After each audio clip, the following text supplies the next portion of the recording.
നമസ്കാരം, ഞാൻ Shonima. Al Hilal hospitals and medical centres അവതരിപ്പിക്കുന്ന BMC ന്യൂസ് ലൈവിലേക്ക് സ്വാഗതം. ബഹ്റൈനിൽ നിന്നുള്ള വാർത്തകളിലേക്ക്. ബഹ്റൈനിലെത്തിയ UK defence staff for military strategy and operations deputy chief lieutenant general Charlie കോളിൻസുമായി ബഹ്റൈൻ രാജാവ് കൂടിക്കാഴ്ച നടത്തി. ബഹ്റൈനും യുണൈറ്റഡ് കിങ്ഡവും തമ്മിൽ പ്രതിരോധ സൈനിക മേഖലകളിൽ സഖ്യകക്ഷികൾ എന്ന നിലയിൽ ദീർഘകാലത്തെ ഉഭയകക്ഷി ബന്ധമെന്നും ഹമദ് രാജാവ് കൂടിക്കാഴ്ചയിൽ വ്യക്തമാക്കി. മേഖലാ തലത്തിലും അന്തർദേശീയ തലത്തിലും UK വഹിക്കുന്ന പ്രധാന പങ്കിനെയും സുരക്ഷയും സ്ഥിരതയും ശക്തിപ്പെടുത്തുന്നതിനുള്ള ശ്രമങ്ങളെയും രാജാവ് ചൂണ്ടിക്കാട്ടി. മേഖലയിലെ ഏറ്റവും പുതിയ സംഭവ വികാസങ്ങൾ, പരസ്പര താൽപര്യമുള്ള വിഷയങ്ങൾ എന്നിവ യോഗം ചർച്ച ചെയ്തു. ഇരു രാജ്യങ്ങളും തമ്മിലുള്ള ചരിത്രപരമായ സൗഹൃദവും അടുത്ത സൈനിക പ്രതിരോധ സഹകരണവും ശക്തിപ്പെടുത്തുന്നതിനുള്ള രാജാവിന്റെ ശ്രമങ്ങളെ ലഫ്റ്റനന്റ് ജനറൽ കോളിൻസ് അഭിനന്ദിക്കുകയും എല്ലാ തലങ്ങളിലും ഈ ബന്ധങ്ങൾ വികസിപ്പിക്കുന്നതിനുള്ള പരസ്പര പ്രതിബദ്ധത ബഹ്റൈൻ രാജാവ് വ്യക്തമാക്കുകയും ചെയ്തു. പ്രമുഖ സാമ്പത്തിക സേവന ഫോറമായ ഫിൻടെക് ഫോർവേഡ് ഒക്ടോബർ 7-8 തീയതികളിൽ ബഹ്റൈനിൽ എക്സിബിഷൻ വേൾഡിൽ നടക്കും. ബഹ്റൈൻ ഇക്കണോമിക് ഡെവലപ്മെന്റ് ബോർഡും ഫോബ്സ് മിഡിൽ ഈസ്റ്റുമാണ് പരിപാടി സംഘടിപ്പിക്കുന്നത്. ഇന്റലിജന്റ് ഇൻഫ്രാസ്ട്രക്ചറിന്റെ യുഗത്തിലെ ധനകാര്യം എന്ന പ്രമേയത്തിലാണ് ഈ വർഷത്തെ പതിപ്പ് നടക്കുക. ലോകത്തിലെ ഏറ്റവും പ്രധാനപ്പെട്ട ആവാസ വ്യവസ്ഥാ വെല്ലുവിളികളെയും ബഹ്റൈനിലും GCCയിലുമുള്ള നിക്ഷേപ അവസരങ്ങളെയും ഫോറം ചർച്ച ചെയ്യും. ആഗോള ചിന്താ നേതാക്കൾ, പ്രമുഖ സാമ്പത്തിക വിദഗ്ധർ, നയരൂപീകരണ വിദഗ്ധർ എന്നിവർ പരിപാടിയിൽ പങ്കെടുക്കും. മാതാ അമൃതാനന്ദമയി സേവാ സമിതി സംഘടിപ്പിച്ച 12ാമത് പിതൃതർപ്പണം കർക്കിടക വാവുബലി ചടങ്ങ് ഇന്ന് പുലർച്ചെ 4 മണി മുതൽ 6 മണി വരെ ബഹ്റൈൻ മീഡിയ സിറ്റി ഓഡിറ്റോറിയത്തിൽ നടന്നു. ബഹ്റൈനിലെ ഇന്ത്യൻ സമൂഹത്തിന്റെ വിവിധ ഭാഗങ്ങളിൽ നിന്നായി 300-ലധികം ഭക്തജനങ്ങളാണ് ചടങ്ങിൽ പങ്കെടുത്തത്. പരേതരായ പിതൃക്കളെ അനുസ്മരിച്ച് പിതൃതർപ്പണം അർപ്പിക്കുന്നതിനും പ്രാർത്ഥനകളിൽ പങ്കുചേരുന്നതിനുമായി നിരവധി കുടുംബങ്ങൾ ചടങ്ങിൽ പങ്കെടുത്തു. പരമ്പരാഗത ആചാരാനുഷ്ഠാനങ്ങൾ മൂത്തേടത്ത് കേശവൻ നമ്പൂതിരിയുടെ നേതൃത്വത്തിലാണ് നടന്നത്. വേദവിധിപ്രകാരമുള്ള വിവിധ ചടങ്ങുകൾക്കും തർപ്പണ കർമ്മങ്ങൾക്കും അദ്ദേഹം നേതൃത്വം നൽകി. ചടങ്ങിന് MASS Bahrain coordinator Sudheer Thirunellath നേതൃത്വം നൽകി. ജനറൽ സെക്രട്ടറി സതീഷ് കുമാർ, രക്ഷാധികാരി കൃഷ്ണകുമാർ എന്നിവരുടെ നേതൃത്വത്തിലും സഹകരണത്തിലും എക്സിക്യൂട്ടീവ് കമ്മിറ്റി അംഗങ്ങളും ചടങ്ങിന്റെ വിവിധ ക്രമീകരണങ്ങൾക്ക് നേതൃത്വം നൽകി. കൂടാതെ ചടങ്ങിന്റെ വിവിധ ആവശ്യങ്ങൾക്ക് പിന്തുണ നൽകിയ MASSന്റെ എല്ലാ പ്രവർത്തകർക്കും സന്നദ്ധ സേവകർക്കും പരിപാടി ക്രമീകരണങ്ങളിലും പിന്നണിയിലും പ്രവർത്തിച്ച ഏവർക്കും ബഹ്റൈൻ ഭരണകൂടത്തിനും സംഘാടകർ നന്ദി അറിയിച്ചു. ഇടവേള. Our skin is the mirror of our soul. Our skin is our largest sensory organ. Our skin needs a healthy microbiome balance. This is regulated by its pH value, which protects the skin from pathogens, cold and ultraviolet rays.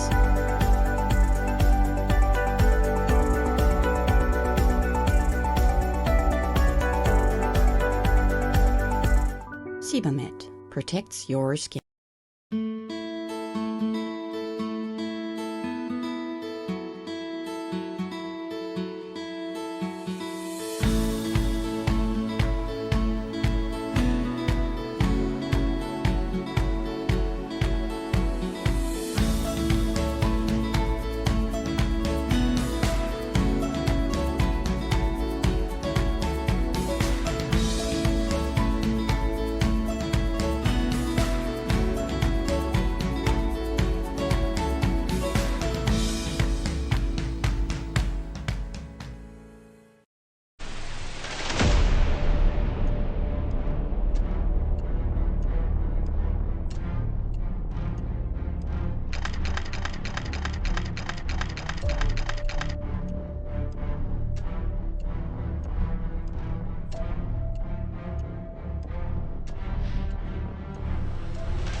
BMC ന്യൂസിലേക്ക് വീണ്ടും സ്വാഗതം. ഖൽബിലുണ്ട് മുത്തുനബി എന്ന ശീർഷകത്തിൽ ICF Bahrain നടത്തുന്ന മീലാദ് ക്യാമ്പയിന്റെ ഭാഗമായി ICF ചിത്ര യൂണിറ്റിന്റെ ആഭിമുഖ്യത്തിൽ ഇലൽ ഹബീബ് എന്ന നാമത്തിൽ നടത്തുന്ന പരിപാടിയുടെ പോസ്റ്റർ പ്രകാശനം സ്വലാത്ത് മജ്ലിസിൽ നടന്നു. പരിപാടിയുടെ സ്വാഗത സംഘം ചെയർമാനായി മൻസൂർ ഹസനിയെ തെരഞ്ഞെടുത്തു.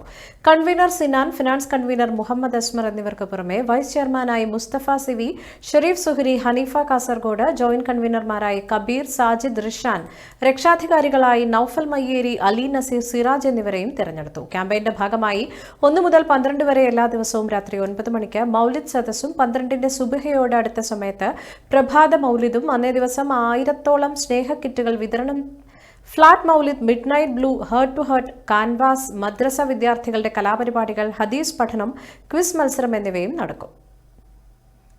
ബഹ്റൈൻ നവകേരള മനാമ മേഖലാ കമ്മിറ്റിയുടെ നേതൃത്വത്തിൽ ഓഗസ്റ്റ് 25 രാവിലെ 7 മണി മുതൽ 12 മണി വരെ സൽമാനിയ മെഡിക്കൽ കോംപ്ലക്സിലെ ബ്ലഡ് ബാങ്കിൽ രക്തദാന ക്യാമ്പ് സംഘടിപ്പിക്കുന്നു. രക്തദാനത്തിന്റെ പ്രാധാന്യം മനസ്സിലാക്കി കൂടുതൽ ആളുകളെ ഈ ഉദ്യമത്തിലേക്ക് എത്തിക്കുക എന്ന ദൌത്യമാണ് മനാമ മേഖല ഏറ്റെടുത്തിരിക്കുന്നത് എന്ന് രക്ഷാധികാരി Ashraf Kuruthola, president Anu Yusuf, secretary Manoj Manjakkala, executive committee അംഗങ്ങൾ എന്നിവർ അറിയിച്ചു. കൂടുതൽ വിവരങ്ങൾക്കും പരിപാടിയിൽ പങ്കെടുക്കാനും കൺവീനർ ജാൽവിൻ ജോൺസണിനെ 32269711 അല്ലെങ്കിൽ ജോയിന്റ് കൺവീനർ പ്രശാന്ത് മാണിയത്തിനെ 32206503 എന്നീ നമ്പറുകളിൽ ബന്ധപ്പെടാവുന്നതാണ് എന്നും ഭാരവാഹികൾ അറിയിച്ചിട്ടുണ്ട്.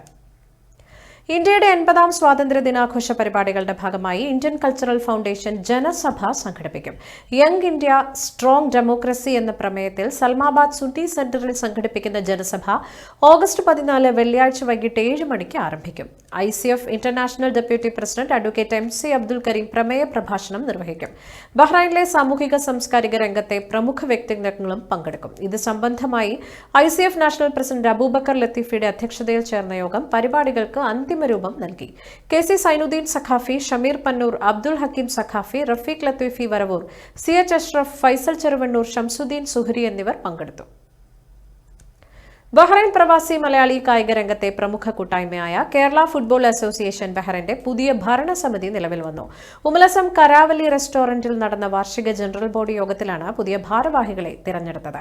അബ്ദുൽ സലാം ചാത്തോലിയെ പ്രസിഡന്റായും, സജ്ജാദ് സുലൈമാനെ ജനറൽ സെക്രട്ടറിയായും, തസ്ലീം തന്നാടനെ ട്രഷററായും, മൻസൂർ തൃശൂരിനെ അസിസ്റ്റന്റ് ട്രഷററായും യോഗം ഐകകണ്ഠ്യേനെ തിരഞ്ഞെടുത്തു. റാഫി കല്ലിങ്ങൽ, സൽമാൻ മങ്കട എന്നിവരെ വൈസ് പ്രസിഡന്റുമാരായും, സാബിർ ഒമാനൂർ, സവാദ് തളപ്പച്ചേരി എന്നിവരെ ജോയിന്റ് സെക്രട്ടറിമാരായും യോഗം ചുമതലപ്പെടുത്തി. പുതിയ എക്സിക്യൂട്ടീവ് കമ്മിറ്റി അംഗങ്ങളെയും തിരഞ്ഞെടുത്തിരുന്നു. വരുന്ന സീസണിലെ മത്സരങ്ങളും സംഘാടനവും കൂടുതൽ ഊർജ്ജസ്വലമാക്കുന്നതിന്റെ ഭാഗമായി ഭാരവാഹികൾക്ക് പ്രത്യേക ചുമതലകളും വിഭാഗങ്ങളും വീതിച്ചു നൽകി. Tournament coordinator Faisal, media Sabir, പോസ്റ്ററുകളുടെ രൂപകൽപ്പനയുടെ ചുമതല റിയാസിനും സാമൂഹികക്ഷേമ പ്രവർത്തനങ്ങളുടെ ചുമതല സലാം, റാഫി എന്നിവർക്കുമാണ്. ടീം പട്ടിക പരിശോധനയും ക്രമീകരണവും സൽമാനും പരിശോധന സജീഷും നിർവഹിക്കും. തലവനായി ജെറിയെയും കോർഡിനേറ്റർമാരായി സവാദ്, സൽമാൻ, ഫൈസൽ, യൂനിസ് എന്നിവരെയും തെരഞ്ഞെടുത്തു. ക്ലബ്ബുകളുമായുള്ള ആശയവിനിമയം, വെബ്സൈറ്റ്, വിവര സാങ്കേതിക വിദ്യ എന്നിവയുടെ ചുമതല മഞ്ചേഷിനും ശബരിയും, പുതിയ ഡിവിഷൻ പഠന പദ്ധതിയുടെ ചുമതല മെഹജു ബിനുമാണ്. ഇന്ത്യയുടെ 80ാമത് സ്വാതന്ത്ര്യദിനത്തിന്റെ ആഘോഷത്തോടനുബന്ധിച്ച് തരംഗ് ബഹ്റൈൻ അവതരിപ്പിക്കുന്ന മനോഹരമായ കവർ സോങ് സർബൈൻ ഹമാര പുറത്തിറങ്ങുന്നു. ദേശസ്നേഹത്തിന്റെയും സമത്വത്തിന്റെയും സന്ദേശമോതുന്ന ഈ മനോഹര ഗാനം ആലപിച്ചിരിക്കുന്നത് ടീം തരംഗിലെ കലാകാരന്മാരായ രാജാ പീതാംബരൻ, അശ്വിൻ രവീന്ദ്രൻ, സുനിൽ നാരായണൻ, അരുൺ കുമാർ, സുഷ്മിത സനിൽ, വിമിത സനീഷ്, സുമയ്യ സിയ, ദീപ്തി ഡാനിയൽ എന്നിവർ ചേർന്നാണ്. ഈ ഗാനം റീഅറേഞ്ച് ചെയ്തത് VV Sasheendran, recording fusion FX, Lijo Johnson ക്യാമറയും, അഭിനവ് റിജോയ് അസോസിയേറ്റ് ഡയറക്ടറും, George Kutty Sebastian editing, Thomas Philip, Deepthi Daniel, Gopika Mohan, Deepak Thanal എന്നിവർ കോർഡിനേറ്റർമാരായും പ്രവർത്തിച്ചു. ഓഗസ്റ്റ് 13 വൈകുന്നേരം 8 മണിക്ക് റിലീസ് ചെയ്യുന്ന ഗാനം സംവിധാനം ചെയ്തിരിക്കുന്നത് പ്രശോഭ് മേനോനാണ്. യൂട്യൂബ്, ഫേസ്ബുക്ക്, ഇൻസ്റ്റാഗ്രാം എന്നിവയിലൂടെ ഗാനം റിലീസ് ചെയ്യും. ഇടവേള.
മറ്റു വാർത്തകളിലേക്ക്.